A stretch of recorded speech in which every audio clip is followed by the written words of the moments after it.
We want to bring in J.D. Hessemer. He is a local businessman in Maui who escaped the fires, but he does believe that his business has been destroyed. We are so sorry to hear that. Mr. Hessemer, thank you so much for joining us this morning.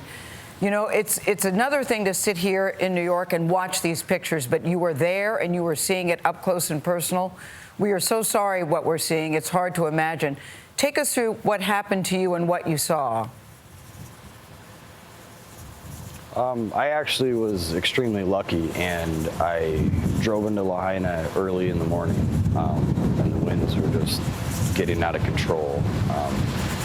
Power lines were down everywhere, and we had to reroute from a different route I usually come in. As soon as I arrived, I talked to my employees, and we just decided that it was not safe to stay around for the day. There was no power, power lines down everywhere, so we made a decision to leave first thing in the morning with two of them. I did have another employee stay back and said he was going to finish something up, and he did get out from the fire, but he also lost his home.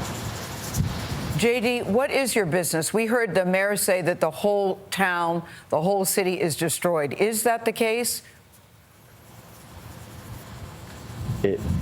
Yes. It's not an exaggeration. It is.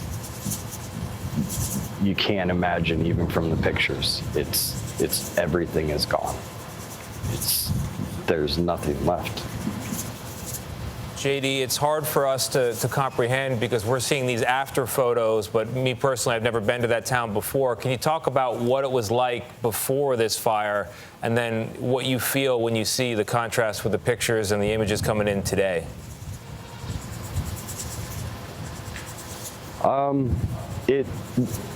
Devastation is something I think I've said a lot.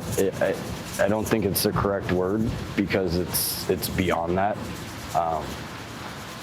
Lahaina town, it was the most beautiful place. Lahaina was life, and you know it was livelihood for so many people. But you know, the only way for me to describe this is Lahaina has spent giving to the world and to everyone for God knows how long. And all the people and the love that they've shown everybody for their weddings and anniversaries and birthdays. And right now, Lahaina needs the world's help. And that's all I see right now is, you know, the devastation and how much we all love that place. But it's gone and we need help. JD, we echo that. The world does need to help Lahaina.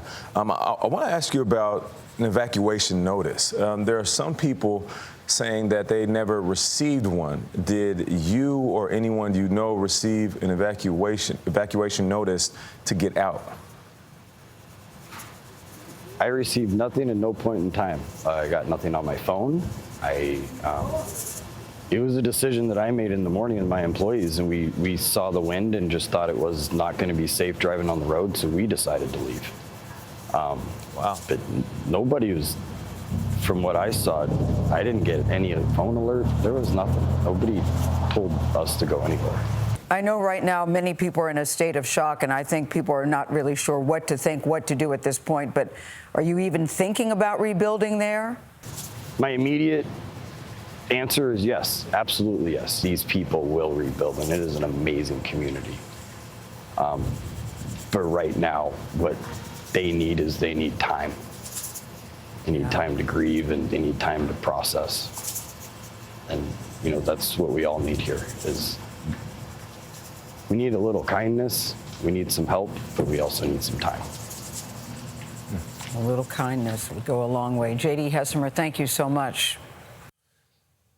Yeah, JD put it there. They need a lot there in Maui. And if you want to help the people affected by these wildfires, here are a few ideas. You can send money to the American Red Cross, of course, whose disaster workers are on the ground in Maui right now as I speak. You can also donate to the Hawaii Community Foundation through its Maui Strong Fund, which we're happy to say has already raised more than $1 million to help the victims of these fires. And the Maui United Way organization, as well as the Maui Food Bank. They are both accepting donations. You can get more info on their website, and you can find more on what we've just mentioned on our website. That's cbsnews.com.